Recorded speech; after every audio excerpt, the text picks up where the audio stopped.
ओम नारायण नारायण नारायण नारायण। सब मित्रों को राम राम, सबका स्वागत है। दोस्तों कैसे हैं आप सब। दोस्तों अभी हम रिव्यू करने वाले हैं एनीवन बट यू का। ये 2023 की अमेरिकन रोमांटिक कॉमेडी फिल्म है। 22 दिसंबर को अमेरिका में ये रिलीज हुई थी और भारत में 19 जनवरी 2024 को, यानी 2 हफ्ते हो चुके हैं इसे रिलीज होकर। मैंने इसी हफ्ते 2 फरवरी को इसे थिएटर में देखा। अगाइल, नेक्स्ट गोल विंस और एनाटॉमी ऑफ अ फॉल, इन्हें देखने के लिए जब मैं गया था दूसरी जगह पर, तो उसी समय मैंने एनीवन बट यू को भी देखा। बी कीपर एक देखना मुझसे रह गई। बी कीपर भी इसी के साथ में 19 जनवरी को थिएटर में रिलीज हुई थी, जो मैं अभी तक नहीं देख पाया हूँ। जब ऑनलाइन आएगी तब उसका हम रिव्यू करेंगे। तो एनीवन बट यू, इसे कहा तो रोमांटिक कॉमेडी फिल्म गया है, पर मैं इसे एक सेक्स कॉमेडी कहना ज़्यादा सही मानूंगा, क्योंकि थीम बिल्कुल वही थी। कुछ बहुत ही वल्गर, चीप ऐसे जोक्स इसमें देखने को मिल रहे थे, जिन पर हंसी तो नहीं आ रही थी। मतलब हो सकता है कि किसी किसी को हंसी आ जाए, पर मुझे तो वो बड़े ही चीप लग रहे थे, जिन पर हंसना भी सही नहीं लग रहा था। और बाकी थीम की बात करें तो वही टिपिकल सी बात है जो अधिकतर आजकल की जो रोमांटिक ड्रामा फिल्में होती है, वही सेम थीम यहाँ पर भी थी। मतलब 2 अनजान लोग अनजाने में एक दूसरे से टकराते हैं, टकराते ही उनके बीच में प्यार हो जाता है। फिर प्यार होने के बाद में उनके बीच में कुछ मिसअंडरस्टैंडिंग्स क्रिएट हो जाती है, भ्रम भ्रांतियाँ, गलत फहमियाँ बन जाती है, और उसके बाद में वे एक दूसरे से अलग हो जाते हैं, एक दूसरे से हेट करने लग जाते हैं। इतने हेट करने लग जाते हैं कि एनीवन बट यू, तुम्हारे अलावा कोई भी चलेगा, उस लेवल तक उनका हेट पहुंच जाता है। और उसके बाद में कैसे फिर वो दोनों एक दूसरे से प्यार करने लगते हैं। हाँ बस, ये भाई कितनी बार 50 बार देख चुके हैं। और इसमें एक और सिमिलर थीम मुझे देखने को मिली। ये दोनों, जिनके बीच में इस हद तक की मिसअंडरस्टैंडिंग्स बन गई है, इस हद तक एक दूसरे से हेट करने लग गए हैं, ये दोनों अपने फ्रेंड्स की शादी में पहुंचते हैं।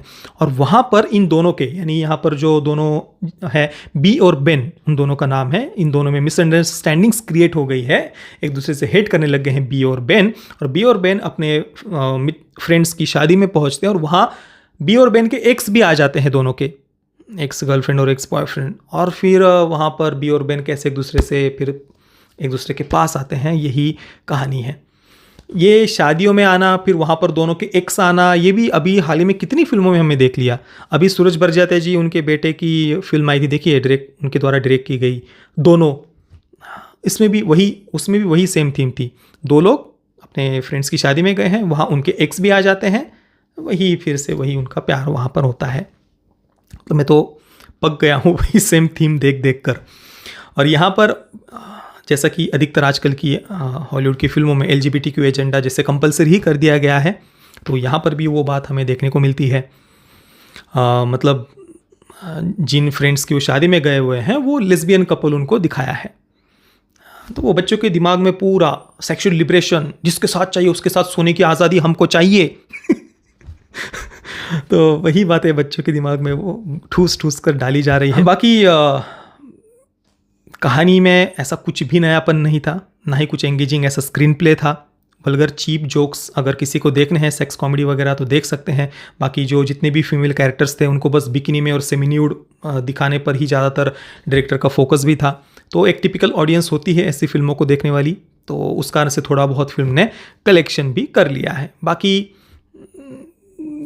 देखना है किसी को बस ऐसे ही गिल्टी प्लेजर के लिए, तो शायद एक बार दिमाग पर ताला लगाकर देख सकते हो। पर मैं तो इवन गिल्टी प्लेजर के भी लायक इसको मुझे तो नहीं लगी भाई।